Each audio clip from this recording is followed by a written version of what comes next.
Secretary of Labor Thomas E. Perez. 15 years ago, the Supreme Court handed down its decision in what many have called the Brown versus Board of Education of the disability rights movement.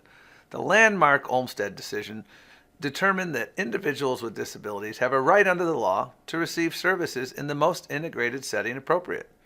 Anything less deprives them of the opportunity to participate fully in their communities and to make their own choices about how to live their lives.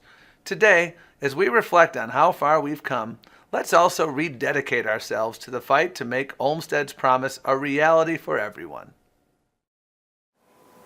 I wonder how I can get out of an institute because I felt like I was doing time for a crime I never committed. You don't make decisions. You don't choose. You have no say. You just do as they tell you to do. And if you didn't do, there are consequences. He nods. Title, The Promise of Olmstead, 15 years later. Next, black and white photographs. A person using a wheelchair and others in a large, sparsely furnished room. A narrow bed with railings and a person under covers, adjacent to other narrow beds. Through the end of the 20th century in the United States, individuals with disabilities were often kept hidden from the mainstream of society, confined against their will in large, state-run institutions. In the 1970s, there were hundreds of thousands of individuals with disabilities being held in institutions, including those whose names are now infamous: Willowbrook, Pennhurst, Rosewood, and the State Lunatic Hospital at Danvers. Some of these institutions housed thousands of individuals with disabilities in deplorable conditions. Senator Robert Kennedy toured one such institution, Willowbrook, in 1965, and saw the residents of the overcrowded facility, quote, living in filth and dirt, their clothing in rags, in rooms less comfortable and cheerful than the cages in which we put animals in a zoo. By the 1990s, the number of individuals in institutions had decreased significantly, but like Ricardo, tens of thousands remained. Ricardo Thornton, advocate. Well, I am a former resident of an institution. That's where I spent my adult life. He nods. My childhood, my teenage days, we had good, we had bad stuff. You had great nights, you had some bad nights, but those days were days that we were always hoping that somebody will come and change those days. Melissa Taylor spent approximately 2 years living in a nursing home. She now lives independently in her own apartment. You know what the nursing home can easily do to a person?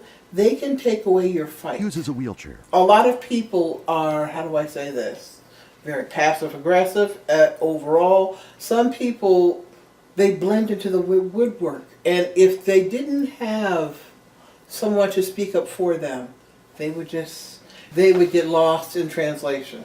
Very much so. People are suffering and somewhat humiliated. They have very little dignity left because they're treated... Sue Jamieson, lawyer, Atlanta Legal Aid. They're not treated as human beings, really, or individuals. They're treated maybe at best like small children. All of their decisions are made for them. Their days are, as I said, monotonous, and no choices available, so that they just sort of have to do as they're told or get in trouble. So the impact, you can imagine, is just dehumanizing, I guess, in a word. This institution had a lot of problems. One, you had mistakes on people's deaths, medicine, things that we don't want to see. We don't want to see nobody looking like a zombie. Leans forward. I had a sister and a brother who also lived out at Forest Haven that we didn't even know.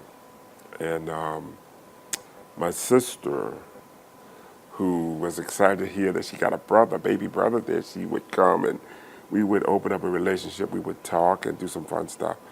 My sister passed in the place. I promised her if I ever got out, I would go out and I would change that by advocating that no one else have to live in a place like that. Enter Lois Curtis and Elaine Wilson, the named plaintiffs in the Olmstead decision. Lois and Elaine, who both had mental illness and developmental disabilities, had been voluntarily admitted to the psychiatric unit in the state-run Georgia Regional Hospital. Following the women's medical treatment there, mental health professionals had determined that each was ready to return to the community, but both the women remained confined in the institution for years, waiting. In 1995, these two brave women, with the help of Sue Jamieson and Atlanta Legal Aid, filed suit against the state of Georgia under the Americans with Disabilities Act. Like each of us, Lois and Elaine wanted the freedom to choose how to spend their days. Their self-advocacy ultimately affected thousands of Americans with disabilities across the nation. What was really needed was an alternative to an institution, but not just getting out. What we needed was meaningfully supportive community alternative to the institution. And we decided to file a claim in federal court and raise the ADA as a possible solution. You have to understand that in those days, that was a new idea. What we had been using was state law, which gave people a right to something called a less restrictive alternative, but did not require states to fund it. And the state court would have no authority or power under state law to require the state to come up with funding for the community A placement. group outside the Supreme Court. On June 22, 1999, the Supreme Court of the United States delivered the long-awaited decision in Olmstead versus LC. In ruling in favor of the plaintiffs, the Supreme Court's decision was a tremendous victory for individuals with disabilities and advocates throughout the country. The decision was also the first time that the U.S. Supreme Court formally recognized that unjustified segregation of people with disabilities constitutes discrimination in violation of Title II of the Americans with Disabilities Act. The Civil Rights Division has really made enforcement of the ADA, enforcement of the Olmstead decision, one of its highest priorities. Tony West, Associate Attorney General. The division has reached system-wide settlement agreements to expand community opportunities for thousands of people who are living all across the country in several states. We filed briefs in private litigation when questions arise regarding the ADA's legal requirements. We brought suit in court against non-compliant states and other public entities. And we've developed guidance documents and a website on Olmstead enforcement to help people better understand their rights and to help public entities understand and implement their obligations. The Supreme Court explained that unwarranted confinement in an institution severely diminishes everyday life activities of individuals, including family relations, social contacts, work options, economic independence, educational advancement, and cultural enrichment. The printed decision. Today, individuals with disabilities live, work, and participate in their communities. My wife and I are both former residents of this institution called Forest Haven, and we heard that they were going to close this institution. We all were excited about getting out and moving into a community where we can really find that real love. But getting out for me and working at a library and getting a check that I can say now is mine, I don't have to turn it in anymore. They helped me put something in a bank where I can now budget my money, check on my, and that's what I always wanted, to be able to have control of my money. Because my goal was to not just stay in a group home, but move into an apartment. And then after apartment, who knows what can happen. I got married. He smiles. And I had a wonderful wife who proposed to me. He beams. And she thought I was a prince. No, I was kidding. The next surprise was we had a child. And having a child for disability is really unheard of. Not a lot of people were supportive with that, but if she would have had a child in an institution, the child would have been adopted.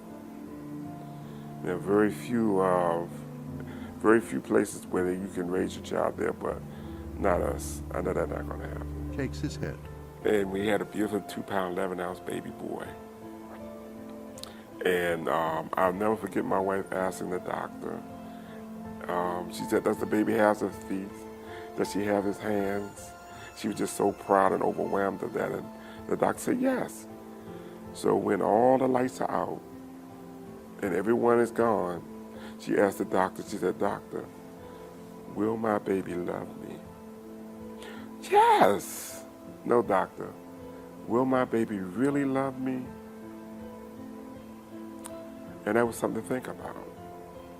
We had support, and they gave us tips on how we can raise them and where we were at. Took a lot of work. I did it. And today Ricky is now, he's graduated from high school. He's now married, and he has his family. You know, unnecessary institutionalization can happen to all types of people with all types of disabilities at all ages and in many different types of settings. It's why the division has worked to protect adults and children with a variety of disabilities in a whole range of contexts. Justin's 28 years old. He's a shaken baby survivor. When he was in the hospital, the doctors suggested that we put him in a home, in an institution, and I flat out refused. I said no. Sharon and Justin Ledford. And they told us all the things that he would never do, and the majority of them he has done. I just feel that if he'd have been put in an institution, he wouldn't be here now. You know, I just don't think he would last in that environment. It's really been a blessing. He's made so many friends, people that actually come to on the days he works to see Justin. It's neat seeing him out here. I do a lot of work with Special Olympics, and I think it's great to see kids that just want to be part of society and contribute, to be given the opportunity. Well, working with Justin has been a treat. I've been with Justin for over 6 years now. He's been part of our family. Tony Valentine, Justin's manager. He's been a great inspiration to us. You know, he has a lot of people come in just to see him. It's a kind of a bright spot of my day. I get to see him come in, and I know he's going to be here to greet all of our customers, talk to everybody. And he's helped motivate me in my own personal life with my family. To imagine him being in a home or an institution where he didn't have the one-on-one with people, where he couldn't do his favorite things like go get in his van and go for a ride when he wanted to, in the front seat, and play the radio going down the road. He likes going to Disney World.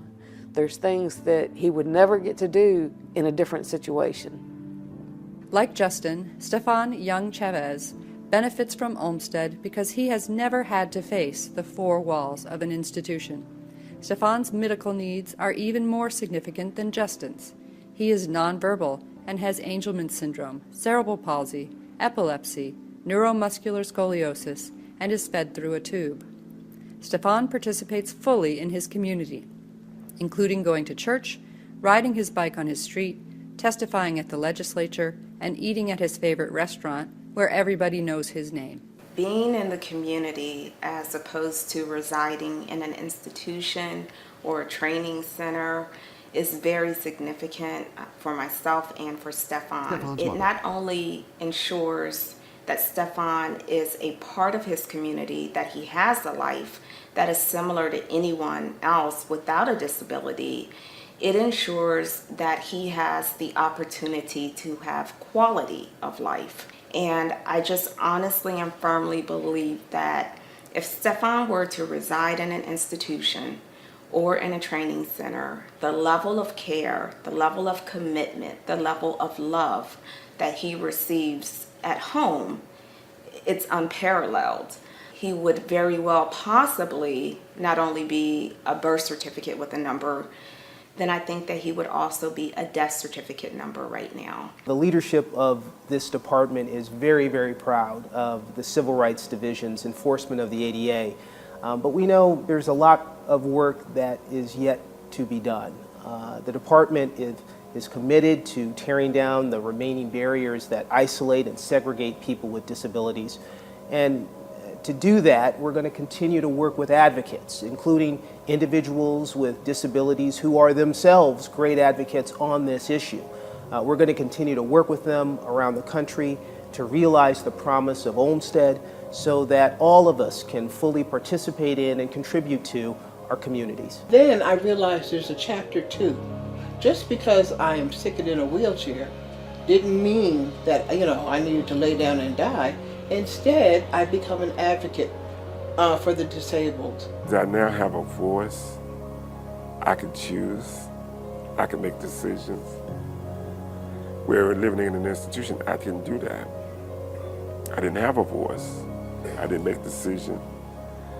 I depended on a system to provide for me. Now I depended on myself to provide for me. Because Stefon is integrated in the community, he is able to give and able to receive love and abundance by the circles of support that he's been able to establish. He nods. Justin smiles. It's such a difference now. And I think that the more these people are put in the general public, out with everybody else, the better it is for all of them, because there's so many of them that have so much potential to do more. When you think about Olmstead, you now begin to understand what segregation means when it comes to people with disabilities. I, for one, and I think many people before Olmstead were really not thinking in those terms. We were thinking in terms of mistreatment and abuse, and the Olmstead decision sort of wakes us up as a society to the reality of segregation. And to be free from segregation is a civil right. As a result of the Department of Justice's Olmstead efforts between 2009 and 2014, over 46,000 people with disabilities will be able to receive the services and supports they need to live in their communities and work in real jobs for real wages. Justin at work. And that number is magnified by the number of family members, friends, and community members who have been positively affected by having their loved ones and neighbors remain in and return to their communities. That's why I do a lot of advocacy work as I do now in the community, to hope that no one has to live in institutions and be treated as they're animals. They're people. They're real people living real lives, just like you and I. And all they want is a chance to grow. The Promise of Olmstead, 15 years later. Narrated by Eve Hill. Music by Yusuke Tsutsumi, Dexter Britton. Logos of the Department of Justice, the Department of Health and Human Services, and the Health Resources and Services Administration.